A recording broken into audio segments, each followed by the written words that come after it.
Io sono sempre più selvaggio qui. Lavoro dalla mattina alla notte, sono a buon punto quasi alla fine e sono anche molto contento del mio travaglio.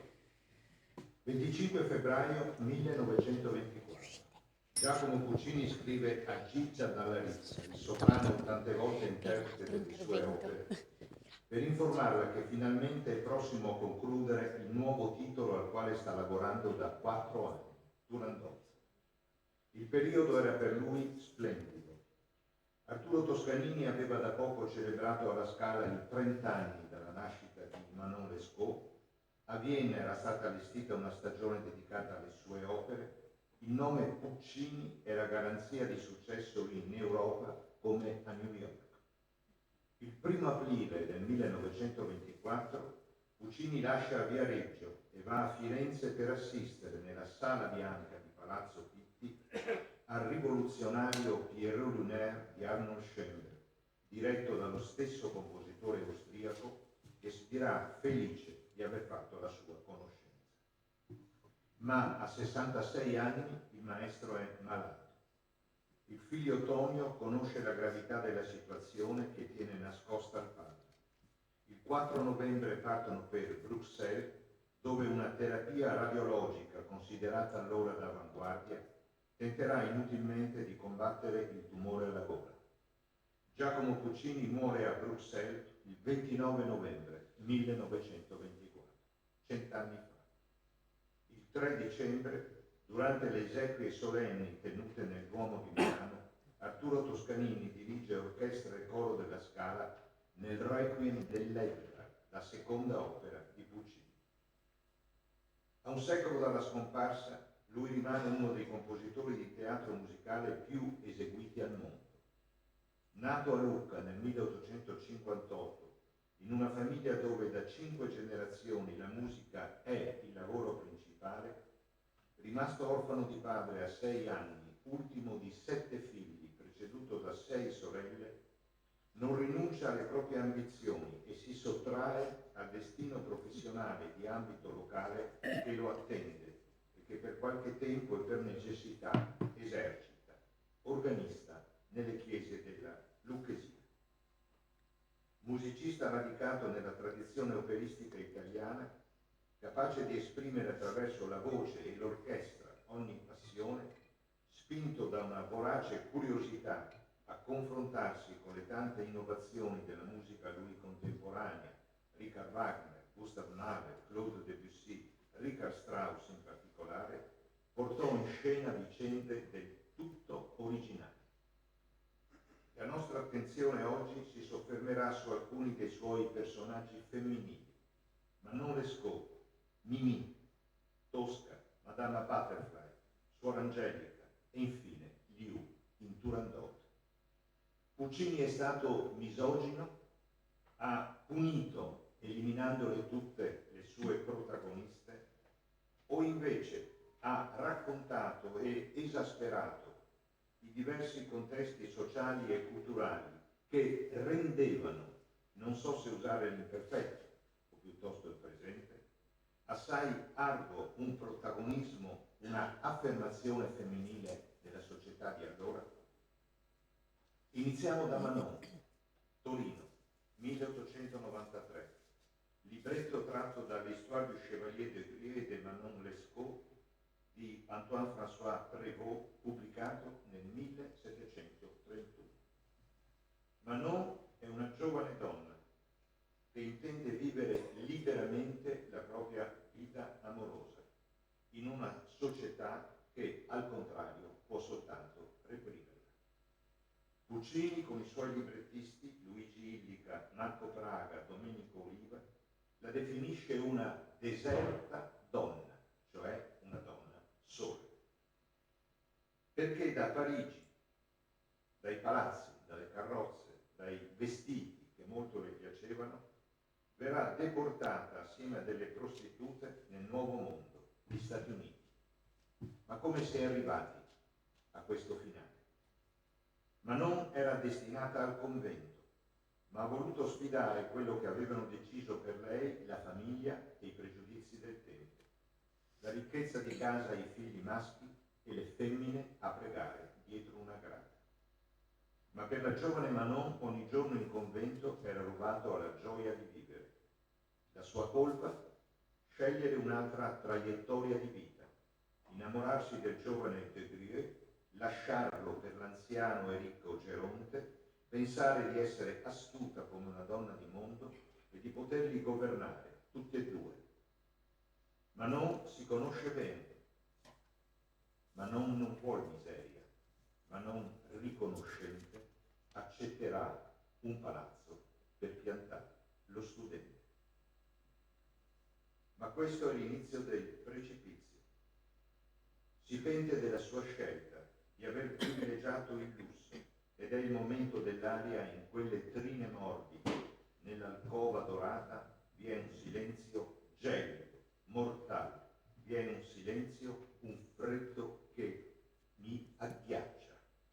Ma non fugge di nuovo con quel ragazzo, con Degré, ruba dei gioielli, viene condannata, imprigionata, deportata. Lui, Renato Degré, non l'abbandona, la segue fino a quando, sfinita, lei gli muore tra le braccia nelle paludi attorno a New Orleans. Questa è la sua ultima aria, sola, perduta, abbandonata, in landa desolata. Sono sola, io, la deserta donna. Si alza e in uno stato di delirio esclama: non voglio morire. Mia beltà funesta, ire novelle accende. Tutto il mio passato orribile risorge e vivo innanzi al guardo mio si posa. Dunque la sua bellezza si è rivelata funesta, non le ha lasciato scampo.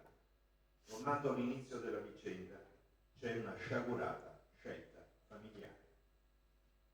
Veniamo a Bohème, sul libretto di Giuseppe Giacosa e Luigi Illica, ispirato al romanzo di Henri Murger, Scène de la vie de Bohème, e rappresentata per la prima volta al Teatro Regio di Torino nel 1896. Mimì è un personaggio del tutto inedito nel panorama del teatro musicale. È una donna giovane, vive da sola in una soffitta, lavora, è povera, è malata e senza mezzi per curarsi, è innamorata di un poeta. Anche Violetta Valerini, traviata, appena entra in scena tossisce e sappiamo come va a finire. Mimì però, a differenza di Violetta, si mantiene da sola, non si fa mantenere. Mimì è una single, non sappiamo nulla della sua famiglia né delle sue origini sociali. Mi chiamano Mimì il perché non so. Vivo solo, soletta, in una bianca cameretta, guardo sui tetti in cielo, ma quando viene lo sgelo, il primo sole è mio, il primo bacio dell'aprile è mio. Quando si presenta a Rodolfo, conclude la sua aria dicendo: altro di me non le saprei narrare, sono la sua vicina che la viene fuori d'ora a importunare. Il primo sole è mio, il primo bacio dell'aprile è mio. Su queste parole la melodia pucciniana si allarga, invade il palcoscenico e noi sentiamo la gioia di Mimì nel prefigurarsi quel momento primaverile. Fuori d'ora a importunare, è dunque lei che prende l'iniziativa, di notte, al buio, in una mansarda, semplicemente un colpo di fulmine al tempo di Natale, a Parigi. Il libretto di Tosca è tratto dalla commedia in prosa di Victorien Sardou che Puccini vede a Parigi nell'interpretazione di Sara Bernard, decidendo di farne immediatamente un'opera. Tosca debutta a Roma nel 1900 e l'azione è ambientata esattamente un secolo prima, al tempo della Repubblica Romana e della battaglia di Marengo del giugno 1800, vinta dalle truppe napoleoniche.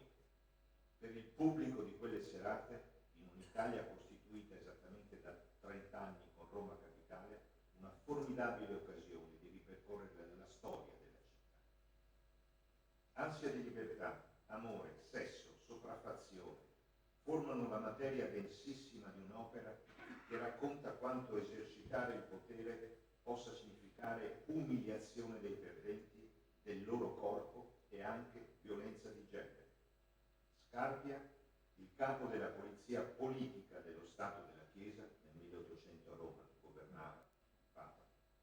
Ha le idee chiare da subito: uccidere il patriota Mario Cavaradossi e umiliare sessualmente la sua amante, Tosca.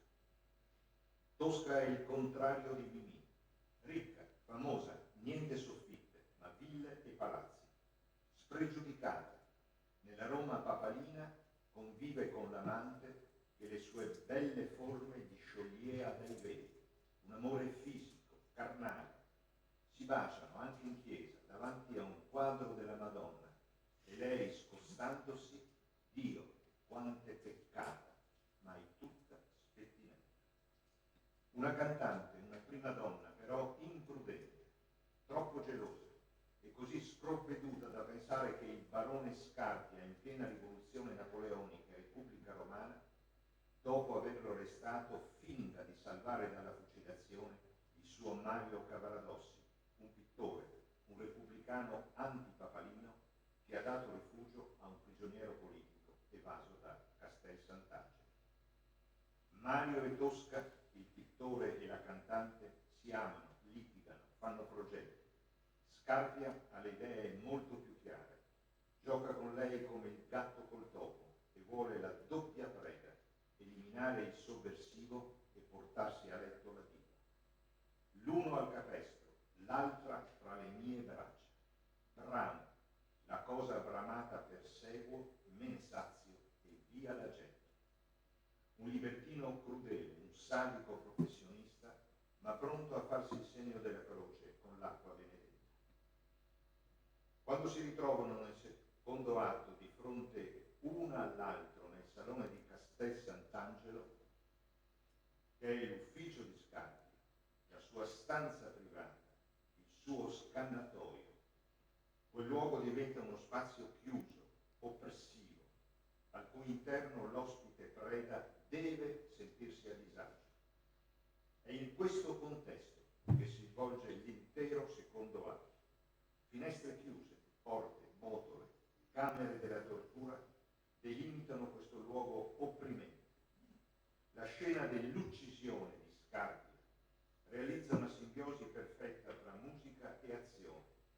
Dopo aver acconsentito con un cenno del capo al patto osceno che le è stato imposto in un innesto tra lussuria e sadismo, Tosca chiede un salvacondotto per lasciare Roma e lo Stato della Chiesa assieme a Mario. Scarpia va allo scrittoio. La successiva didascalia è pensata visivamente e va letta immaginando primissimi piani di ogni oggetto e di quei due volti, mentre ascoltiamo della perfetta musica di scena, musica cioè che accompagna l'azione teatrale, un'azione muta. Questa è la didascalia. Mentre Scarpia scrive, Tosca si avvicina alla tavola e con la mano tremante prende un bicchiere di vino di Spagna. Ma nel portare il bicchiere alle labbra scorge sulla tavola un coltello affilato. Dà un'occhiata a Scarpia, che in quel momento è occupato a scrivere, e con infinite precauzioni cerca di impossessarsi del coltello. Esattamente sulla parola coltello, nel momento in cui Tosca vede il coltello, Puccini fa cadere una nota estranea, un do diesis, che esprime la sorpresa, lo stupore, l'imprevisto. Tosca finalmente ha potuto prendere il coltello che dissimula dietro di sé, appoggiandosi alla tavola e sempre sorvegliando Scarpia. Questi ha finito di scrivere il salvacondotto, vi mette il sigillo, ripiega il foglio, quindi aprendo le braccia si avvicina a Tosca per avvincerla a sé. Scarpia, Tosca, finalmente mia. Ma l'accento voluttuoso si cambia in un grido terribile. Tosca lo ha colpito in pieno petto. Scarpia, gridando, maledetta. Tosca, gridando, questo è il bacio di Tosca. Scarpia, con voce strozzata, aiuto, muoio. Tosca, con odio, ti soffoca il sangue.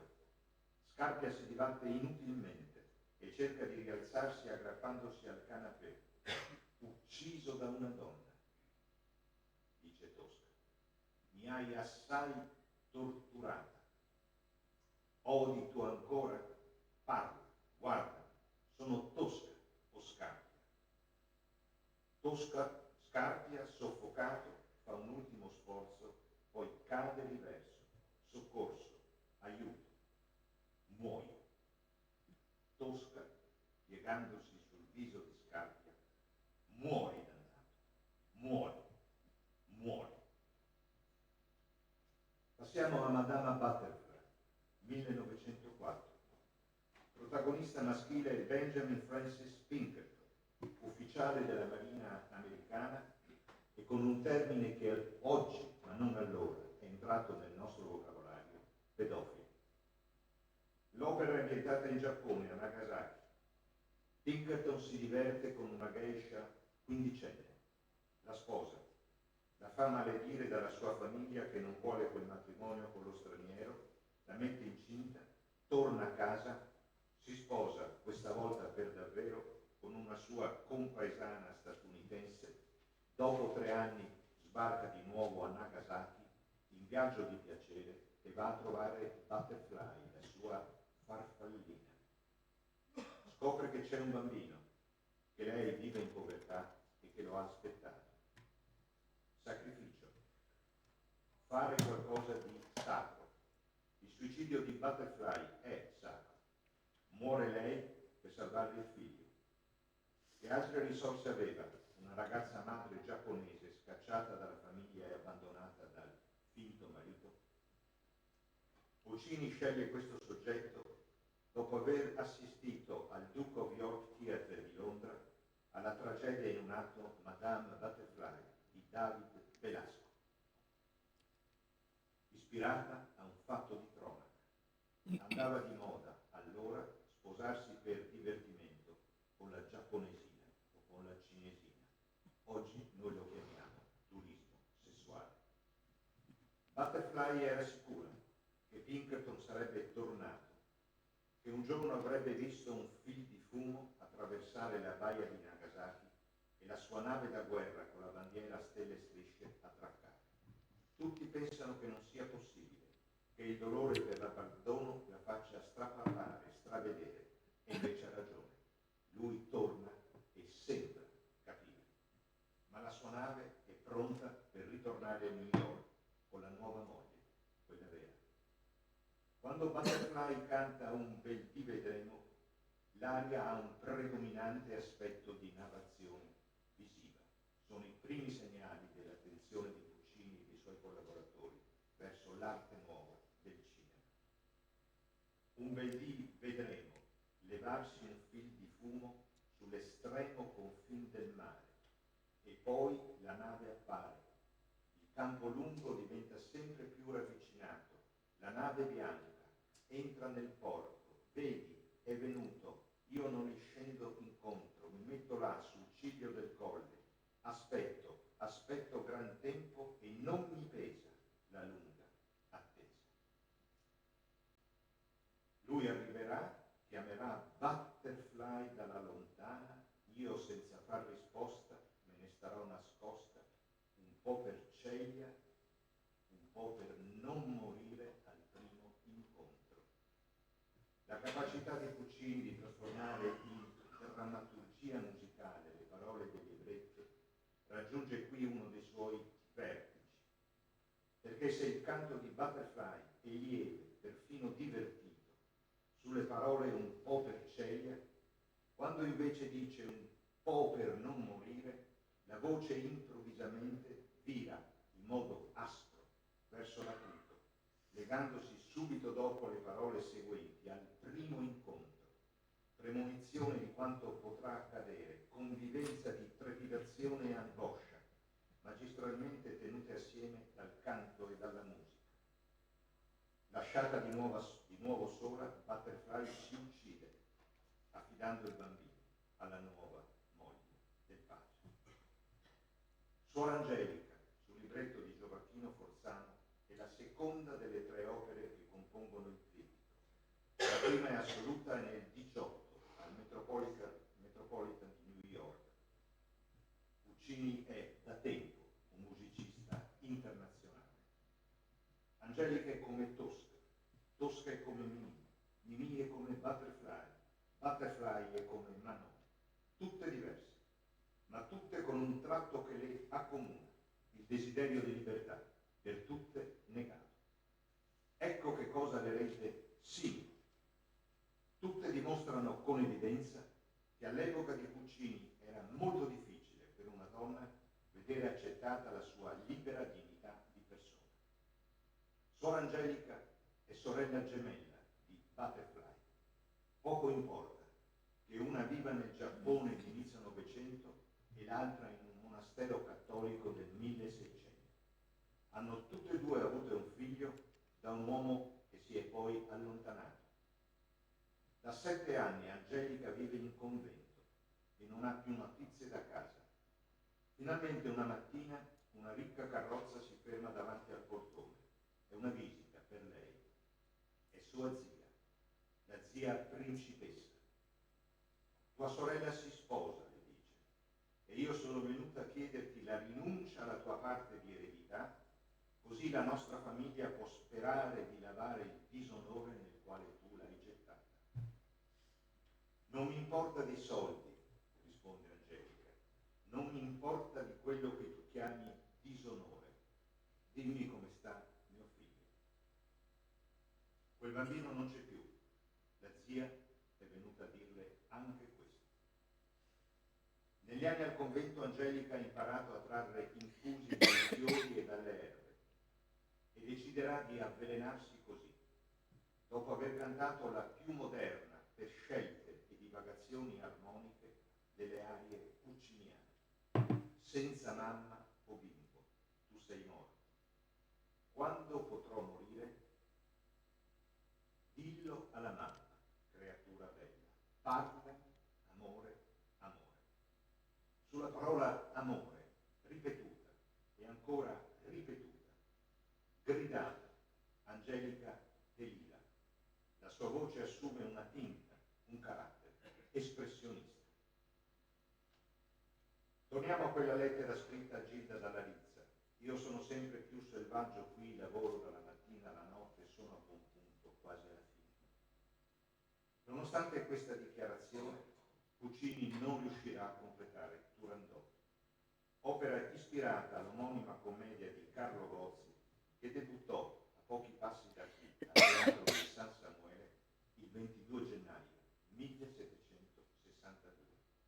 Commedia destinata a grande fortuna, anche a una traduzione tedesca, opera di Friedrich Schiller.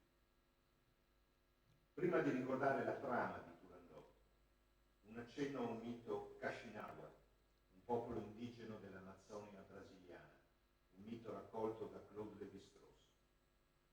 Un tempo non c'erano né la luna, né le stelle, né l'arcobaleno, e la notte era completamente oscura. Ma tutto cambiò quando apparve una ragazza che non si voleva sposare. Si chiamava Luna. Esasperata dalla sua ostinazione, la madre la cacciò via. La ragazza errò a lungo piangendo e quando volle rientrare in casa, la madre si rifiutò di aprirle. Devi dormire fuori, gridò, così imparerai a non volerti sposare. Disperata la ragazza batteva i pugni alla porta e singhiozzava. La madre si infuriò talmente per il comportamento della figlia che prese un coltello, aprì la porta e le tagliò la testa. La testa allora iniziò a rotolare intorno alla capanna e poi decise di andarsene, trasformandosi nella luna. Così, pensò, mi vedranno solo di lontano. Una ragazza che non si vuole sposare, una testa tagliata, la presenza lontana della luna, elementi narrativi che ritornano anche in Turandot. L'opera di Puccini si svolge a Pechino, dove vive Turandot, unica figlia dell'anziano imperatore, ancora privo di un erede maschio al trono. Molti uomini chiedono la mano della principessa, ma lei li sottopone a una prova assai rischiosa. Se non sapranno risolvere i 3 enigmi che propone, il boia taglierà loro la testa. E così è più volte già accaduto. Un principe ignoto in esilio a Pechino rimane talmente affascinato dalla visione di Turandot da voler anche lui tentare la prova. Riesce a risolvere i 3 enigmi, però lei ancora si oppone alle nozze. Il principe ignoto vuole sposarla, ma non contro la sua volontà, perciò le offre una scappatoia. Se lei riuscirà a indovinare il suo nome prima dell'alba, potrà condannarlo a morte. Turandot ordina che quella notte nessun dorma chetino. Le sue guardie, cercando e indagando, trovano un vecchio e la sua schiava. Lui è Timur, il padre di quel principe, e lei è Liu, la schiava, innamorata di quel principe perché un giorno le ha sorriso. Qualcuno li ha visti assieme e dunque Liu saprà, conoscerà il nome del principe. Turandot ordina di torturare Liu. Liu prima canta il suo amore segreto per il principe, poi per timore di lasciarsi sfuggire il suo nome sotto tortura, si uccide con una spada. Tutti piangono la sua morte, cantando sottovoce queste parole: Liu dolcezza, Liu poesia. Ed esattamente a questo punto, dopo la morte di Liu, che Puccini si è fermato. Il libretto invece è stato completato e il finale del terzo e ultimo atto prevede che sia lo stesso principe ignoto a rivelare il proprio nome. Capo, rimasto solo con Turandot, con un bacio riesce a farla innamorare di sé. Nozze, giubilo e feste. L'impero è salvo, ci sarà un erede. Ma a noi interessa capire per quale motivo Turandot rifiuti di sposarsi. Lo dice lei stessa. Lu Ling, la mia Ara, trascinata da un uomo come te, straniero, là nella notte atroce dove si spense la sua fresca voce. Io vendico su voi quella purezza, io vendico quel grido e quella morte. Il rifiuto di Turandot è dunque la conseguenza di una violenza subita dalla sua antenata, Lu Ling. Liu e Turandot, 2 caratteri di donna troppo opposti per essere compresi e risolti entrambi in una sola opera. Vorrei leggervi una riflessione su Turandot di Barbara Berardi, una ragazza di 25 anni, allieva dell'Accademia Nazionale d'Arte Drammatica Silvio D'Amico di Roma. Il protagonismo femminile di quegli anni, inizio Novecento, è legato sicuramente all'affermazione scientifica della psicoanalisi e alla necessità di promuovere personaggi femminili più complessi. Turandot è una donna forte, potente, una donna che ha deciso di non sposarsi per vendicare una sua ava brutalmente violentata, scelta determinante non solo per se stessa ma per l'impero, visto che privandolo di un erede al trono porterà la dinastia ad estinguersi. La scelta di Turandot assume un significato universale perché concerne la sopravvivenza della specie umana. Se tutte le donne assumessero il suo stesso comportamento, l'essere umano pian piano andrebbe verso l'estinzione. Dopo il suicidio per amore di Liu, momento che rappresenta un apogeo di emozione e di commozione, era difficile per Puccini scrivere, realizzare un lieto fine. L'amore tra Calaf e Turandot, come può sbocciare un istante dopo la morte della schiava? In nessuna delle opere precedenti di Puccini era emerso un personaggio quale Turandot, una donna ricca e potente, in grado di terrorizzare un regno, di imporsi sul padre e sui pretendenti. Turandot non si assoggetta al desiderio maschile e, a differenza di tante altre donne della storia del melodramma, non ha alcuna intenzione di morire per amore. Un personaggio come Turandot segna dunque una spaccatura rispetto alla tradizionale rappresentazione del femminile nella storia operistica. Lei è una donna forte, dura, in pieno controllo del proprio destino. Turandot decide per sé e, come la Sfinge di Tebe, pone a ogni pretendente la sfida dei 3 enigmi. Questo l'ha scritto questa ragazza 25. Dopo la scomparsa di Puccini, 3 compositori hanno composto il finale dell'incompiuta Turandot. Prima Franco Alfano, poi in tempi più vicini a noi Luciano Berio e il cinese Hao Wei-ya. Il primo e l'ultimo sono trionfalistici e poco credibili. Il secondo, quello di Berio, più problematico, più sospeso, come conviene a un'attenta sensibilità contemporanea. Eppure, se torniamo all'inizio della storia, la soluzione poteva essere a portata di mano. Anche in una delle favole persiane che hanno ispirato Carlo Gozzi per la sua Turandot, si contrappongono 2 figure femminili, la schiava e la principessa. Quando la schiava muore, la sua anima vola nel corpo della principessa e ne trasforma il carattere. Il gelo si scioglie, il rifiuto verso il maschio viene meno. Ma Puccini, artista europeo di inizio Novecento, come avrebbe potuto credere alla trasmigrazione delle anime? Come avrebbe potuto affidare a questo mistero la soluzione della vicenda? E non aveva letto le opere di Sigmund Freud. Forse lo avrebbero aiutato ad accettare la convivenza in ogni essere umano di aspetti contraddittori e complementari. Forse le 2 figure di Liu e Turandot non gli sarebbero apparse così inconciliabili. Ma se avesse concluso il lavoro, noi oggi, esattamente un secolo dopo, non saremmo qui a interrogarci per quale motivo si sia fermato prima di scrivere l'ultima scena della sua ultima opera, né a riflettere su queste tematiche così attuali. A lungo, nei confronti di Puccini ha pesato una sottovalutazione critica. Quasi la sua poetica potesse risolversi in quella di campione di effetti strappacuore e di dolenti, infallibili melodie. Non è così. Se con Tosca, opera laica, sensuale, feroce, il compositore amalgama perversioni private e contesto politico nel quale la vicenda è ambientata, in Madama Butterfly svela il fenomeno, anche allora assai diffuso, del turismo sessuale ai danni di minorenni.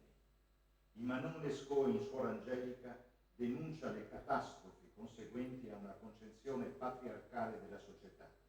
In Tabarro ritrae il degrado e la violenza di un ambiente sottoproletario che penalizza la donna. E con Minnie, protagonista nella Fanciulla del West, consegna una figura femminile vincente, più tenace di quel violento mondo maschile che tenta la fortuna nel nuovo mondo americano e dal quale, violento mondo maschile, Minnie è circondata. Nell'incompiuta Turandot vive un altro protagonista, il popolo di Pechino, sempre muto e terrorizzato, che propone l'immagine di una folla umiliata e volubile, che passa dall'ebbrezza feroce con cui invoca il carnefice e il supplizio per chi non ha saputo rispondere agli enigmi di Turandot, all'imbambolamento di fronte alla gelida bianchezza della luna, alla richiesta di grazia alla vista del principino di Persia che sta per essere decapitato. Quel popolo e la ferocia di quel potere sono una perfetta rappresentazione di quella età della catastrofe, definita da Eric Hobsbawm nel suo libro The Age of the Streams, tradotto in italiano come Il secolo breve. Età della catastrofe che al tempo di Puccini si stava schiudendo, segnata da guerre, genocidi, dittature, dalla morte imminente della democrazia e della pietas civile. È su questo orizzonte che tra fine Ottocento e i primi 2 decenni del Novecento si affaccia il teatro musicale di Giacomo Puccini. E sono queste sue irrisolte inquietudini a renderlo così nostro.